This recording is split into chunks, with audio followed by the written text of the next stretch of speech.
Hey, my Legion, how y'all doing today? I'm here today to do something I've been wanting to do for a little while. I keep putting it off, like I put off everything. My review of ABC's Sunday's Fun and Games. And what this is something really fun, great I found out about by accident. Bringing back old-time game shows for late night, for like primetime viewing, like Sunday nights. From 8 to 11, a 3 hours of shows.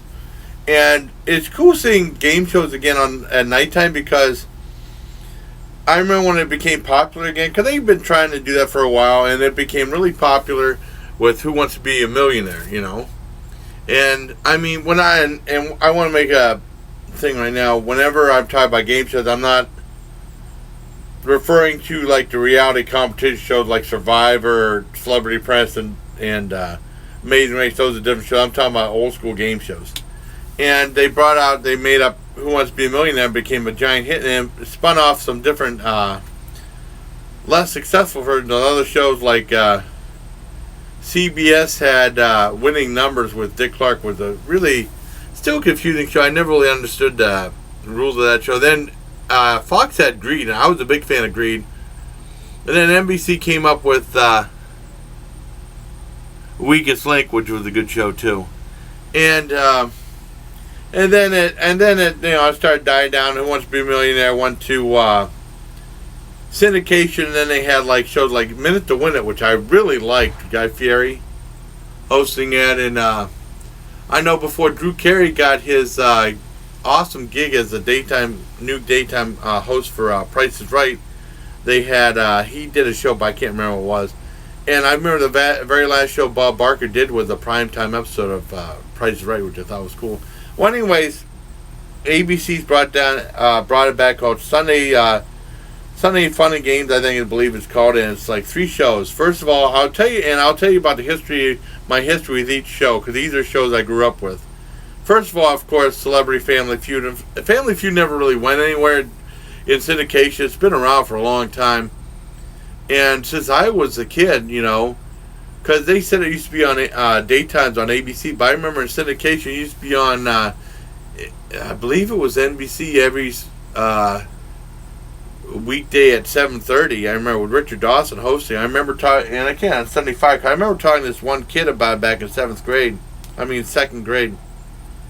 And he was a great host. And then the hosting went to Ray Combs. Who was a good host? And then, I'm doing this backwards, ain't I?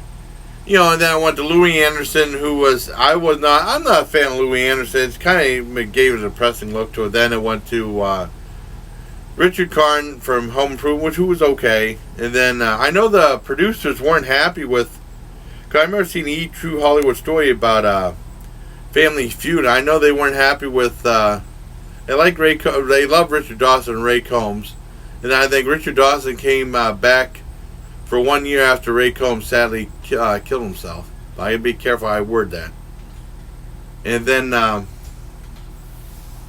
who else was there? They weren't happy with Louis Anderson or Richard Karn at all. They didn't like that John Hurley. I'm not a fan. I know my dad didn't like him, but then. He hosted for a little while. Then it went to Steve Harvey, who I'm not a fan of at all. And the show is Celebrity Family Feud at 8 o'clock on ABC with Steve Harvey hosting it. And despite whether you like the host or not, the show is still incredibly strong. The game really stands out. It's very fascinating. Still a lot of fun. I'm just not big into Steve Harvey, but he does an okay job, I guess. Because it's Steve, I mean, the show itself, the game is so strong. I would give it a 10 out of 10 just because my dislike for Steve Harvey. I'm gonna have to give it a 9 out of 10, but it's still pretty good. Now the second one is $100,000 Pyramid, and I was a big fan of that too. But however, I think it's the weakest of the three shows. This one had Michael Strahan as host. And he's not exactly the most engaging host of all. I mean, because I remember growing up, they used to have different incarnations of. They had like what the hell was that? $100,000. Well, they had a $10,000 pyramid, 20,000, 25,000, and then it went to maybe 50,000, 100,000 at the most. And I'm the most iconic. And that show started in '73. The most iconic host I remember is Dick Clark, and they had a couple other hosts aside from that. But I mean, as far as $100,000 pyramid, I think it's the weakest of the three. I give that a 7 out of 10. Now next is the one I was most excited for. Match Game came back, and Match Game was a great show, and it still was a great show. Alec Baldwin hosting, and he has some bigger stars. But I mean, I think that's like a Hollywood Connection type thing, or fans obligated to ABC come back to do things. They've had some actually far bigger stars than the other syndicated show did. I was a big fan of this. And I think Alec Baldwin tries a little too hard, but I think it's funny. It's still pretty dirty, though. That's why they probably saved it to 10 o'clock. The 10 o'clock slot. But I give that a full-on 10 out of 10. Now, I mean, they tried to old school. They even had the long microphone that Gene Rayburn used to have when he did that. But, I mean, you could never fill the shoes of Gene Rayburn. He was kind of a goofy guy. There's only one Gene Rayburn, though. But, I mean, he does a good job. He tried maybe a little too hard, but it's still the best of the three as far as I'm concerned. Match Game is still a great show. Now, the history of Match Game, I was surprised where these other shows started out in '75, and well, I thought Family Feud started a lot early, but I looked it up and it says it started out in '75, and with Pyramid started out in '73. Now, Match Game actually originally started out in '62.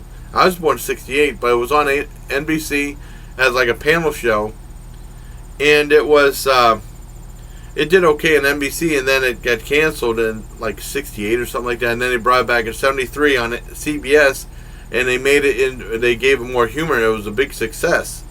And they used to call Match Games '73, Match Game '74, but they took that out and just put Match Game. They used to have Match Game PM on there. And they had somewhat, I mean, moderate stars on it, like Fanny Flag's always on there. But, I mean, the stars were nowhere near as big as they are now. I mean, nothing super extravagant for stars, but they had some more popular people on this one now. I think it's because, major networks bring it back. Or, like, those people remember from their childhood and stuff. But, once again, I will say, one thing I never mentioned, I always wanted to, but I don't know, I felt weird about saying it. I always thought my grandfather looked like Gene Rayburn. My grandfather on my mother's side, because I never met my grandparents on my dad's side because they passed away before I was born. On my mom's side, George Dunworth.